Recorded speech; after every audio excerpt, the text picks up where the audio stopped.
Selamat datang di lembah Makkah kuno.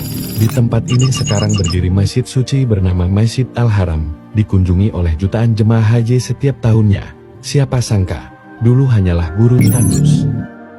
4.000 tahun yang lalu, Nabi Ibrahim alaihissalam diperintahkan oleh Allah untuk membawa istrinya Hajar dan putra mereka Ismail dalam perjalanan panjang ke tempat terpencil ini. Semoga sejahtera bagi mereka semua. Ibrahim mengetahui melalui wahyu dari Allah bahwa disinilah dahulu berdiri Ka'bah, yang juga disebut rumah kuno, dan disinilah Ka'bah akan dibangun kembali olehnya dan putranya Ismail untuk mengembalikan warisan yang telah lama terlupakan dari tempat suci ini. Ibrahim melakukan perjalanan dengan istrinya Hajar dan bayi laki-lakinya Ismail menuju Makkah di semenanjung Arak. Pada saat itu tidak ada manusia, sumber air, atau makanan. Akhirnya, mereka berkemah di bawah pohon, di dekat lokasi rumah kuno. Setelah mereka menetap, Ibrahim memberikan Hajar sekantong kurma dan kantong air, lalu dengan keterkejutan dia mulai pergi tanpa mengucapkan sepatah kata pun, meninggalkan istrinya dan anaknya sendirian di tempat perkemahan. Hajar buru-buru mengejar suaminya, "Kemana engkau pergi Ibrahim? Meninggalkan kami di lembah ini, tanpa ada manusia, atau apapun?" Ibrahim tidak menjawab. Mungkin, karena takut terlibat dalam argumen dengan istrinya mengenai sesuatu yang Tuhan telah perintahkan padanya. Jadi dia terus berjalan tanpa melihat ke arahnya. Hajar masih mengikutinya sambil mengulangi pertanyaannya, tiba-tiba menyadari bahwa perilakunya yang aneh bisa jadi karena dia tidak punya pilihan. "Ya Ibrahim, apakah Allah telah memerintahkanmu untuk melakukannya?" tanya Hajar. Kali ini Ibrahim memberinya jawaban singkat, "Iya." Hajar menjawab, "Maka Allah tidak akan meninggalkan kita." Dan dia kembali ke tempat perkemahan. Ketika dia tidak bisa melihatnya lagi, Ibrahim menghadap ke arah Ka'bah dan berdoa kepada Allah seperti yang disebutkan dalam Al-Quran, Surah Ibrahim ayat 37, "Ya Tuhan kami, aku telah menempatkan sebagian keturunanku di lembah yang tidak bertanah dekat rumahmu yang suci. Ya Tuhan kami, agar mereka mendirikan sholat. Jadi isilah hati manusia dengan kasih sayang kepada mereka, dan berikanlah mereka buah-buahan, agar mereka bersyukur." Hajar telah bertawakal kepada Allah. Dia terus menyusui Ismail dan minum dari air yang dibawanya, tetapi persediaan itu hanya cukup untuk 1 atau 2 hari.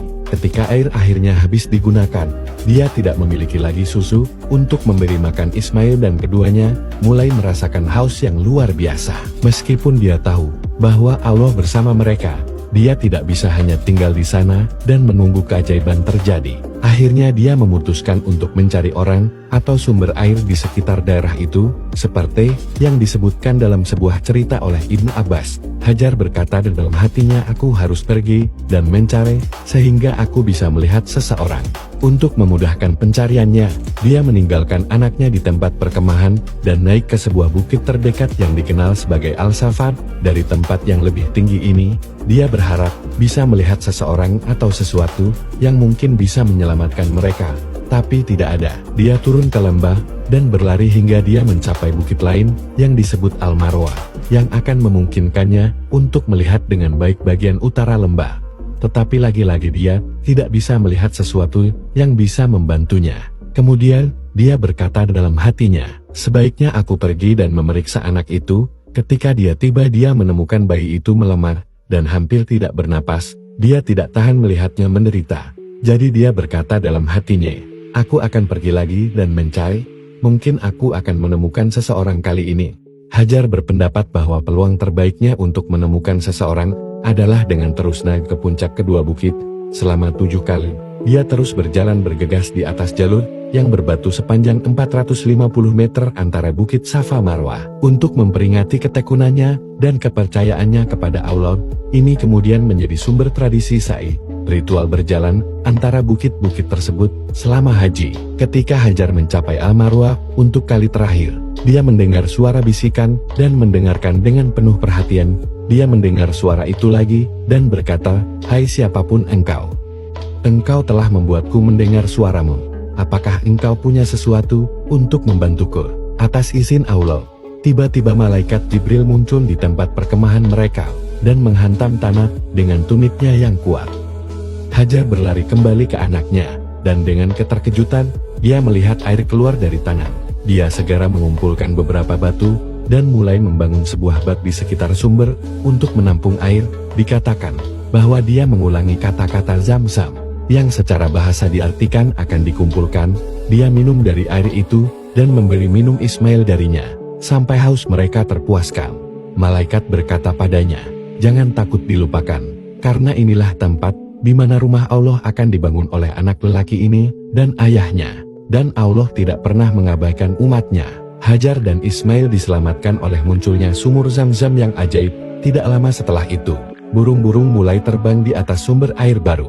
Kemudian dengan kehendak Allah sekelompok pelancong datang kepada Hajar dan anaknya. Mereka berasal dari suku Arab kuno yang disebut Bani Jurhum.